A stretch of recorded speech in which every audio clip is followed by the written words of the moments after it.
नहिया के तुरंत डोर हो हमारा के गइलू छोड़ हो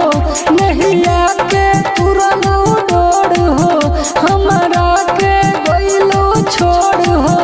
ई बोल कैसन सजा दिलू ई बोल कैसन सजा दिलू खुनावा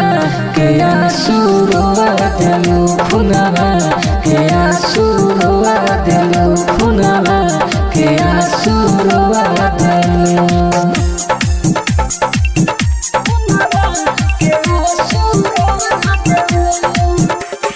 डीजे रंजीत सिवान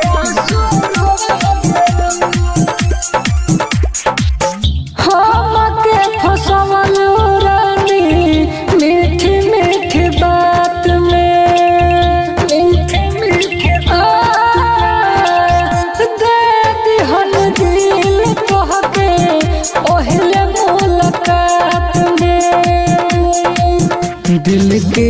दर्दिया बढ़ा दिलू दिल के दर्दिया बढ़ा दिलू खुनावा के आंसू रोवा दिलू खुनावा के आंसू रोवा दिलू खुनावा के आंसू रोवा दिलू